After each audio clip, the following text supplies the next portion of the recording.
try to do another day in the life of being a hospice nurse. I just got an email, but I'm gonna go to my first patient. I thought I was supposed to have 4. Generally, it's about 4 to 5 in a day, depending on the needs of the patient. Generally, how I like to start my day is, like, say this is home.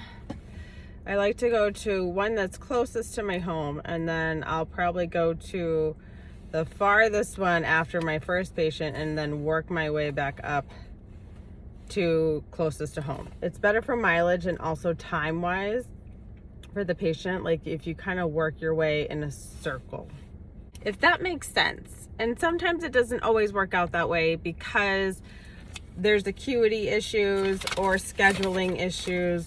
So you have to work around it. I do keep a paper log of my visits, like a mileage log, just because for my records and how much of a mess I know technology can be. I went to the office yesterday to pick up PPE, so I am good. It takes me about a half an hour to get to my first patient. So for the first patient, I have to call 2 people. The spouse that lives there and one of their kids, to let them know I'm coming. So cutest little shirt from Les Mama Designs, by the way. I love this color. It's like the sagey green.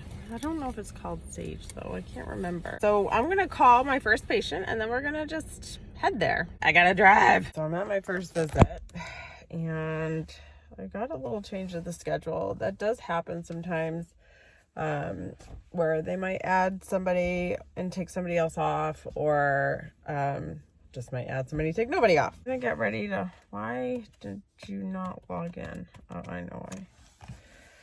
Shit. I hate having not a live network, because when you miss the VPN, oh shit, I just exited out.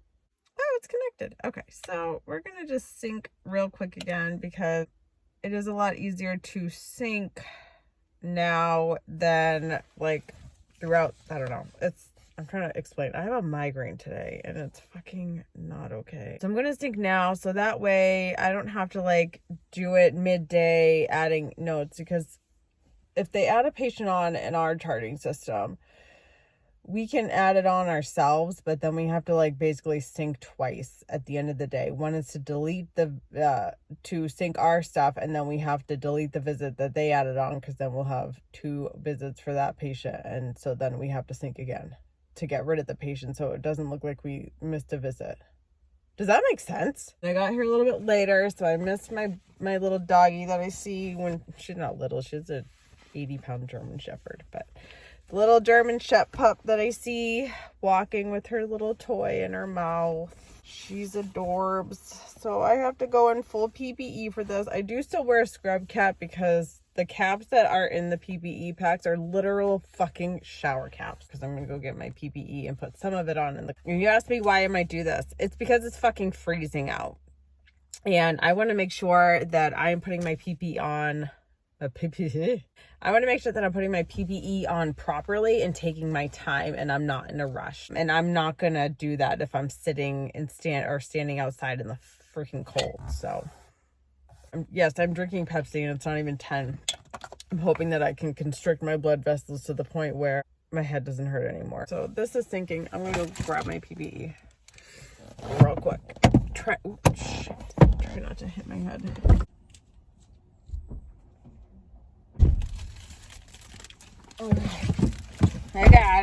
I got it, you guys. I got it. I gotta make sure to turn off my Wi-Fi, because I've forgotten to turn this off before, and I had no Wi-Fi for a little bit because I had to wait for it to charge. Okay, so it added that other patient. Great. Wait, why is there 2 more? Ah! Okay, so which one was the one we were taking off? Oh, yeah, okay, this one's deleted. I'm not sure who I'm going to go to next, but I am at this one. So I'm going to do